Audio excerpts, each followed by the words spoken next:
Hi friends, welcome back to my channel. मु आपण मानकर दीपांजलि।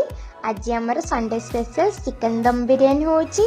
तो आम घरे मते चिकन एते पसंद नहीं, तो मो स्वामी कहले मु आज बनाऊची आ तुमको सिखाई दउची, तमे थरे एटा ट्राई करो।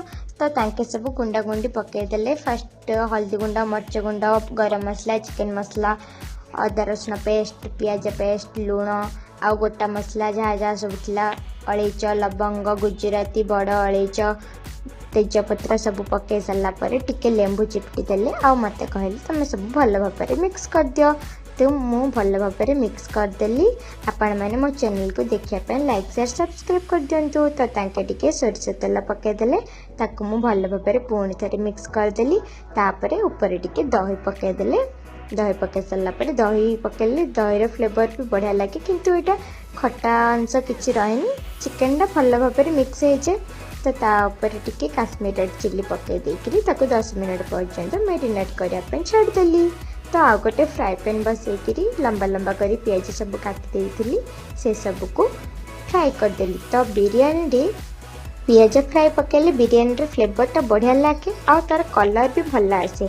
तो मुझे गोटे रस डेक्ची बसईकरी से पानी फुटिया पर्यंत छाड़देली। आ कि बासमती राइस को बतुरे रखी से सब को पकईकरी 70% कुक हवा पर्यंत छाड़देली। तो मोर 70% हो गलानी राइस जाक। आउ किछि अलग चिकेन रे पकईकरी ताको फ्राई करदेले पुणी थरे हो जिवो। तो मु आ गोटे डेक्ची बसईकरी से मैरिनेट करी रखिथिबा सब जाक चिकेन पीस को पकईदेली। यही सब कंचा चिकेन ही होची। तो आपण मैंने बहुत कम समय भी यहाँ बन पारे। थरे ट्राए करूँ और मत कमेंट सेक्शन रे कहतु केमती लगुची। तो मु चिकेन सब पकई सारा पर लेयर लेयर करके पियाज और राइस को पकईदेली। लास्ट टिके ऊपर गुआ घी पकईकी रखिदेली। तो चिकेन रे आमे दम दौचे से मुझे भारी जिनस रखी आ लास्ट रे किसी अटा को भी देकरी रोल करके रखी। मोर चिकेन बिरयानी रेडी हो गला। देखिपे केते सुंदर देखा जाए, स्पाइसी भी लगुच। आम सब बाढ़ी के आनीदेलु खावाई, बहुत बढ़िया लगे। आपण मैंने भी ये थोड़े ट्राए करते, मत कमेंट सेक्शन रे कहतु। Bye bye.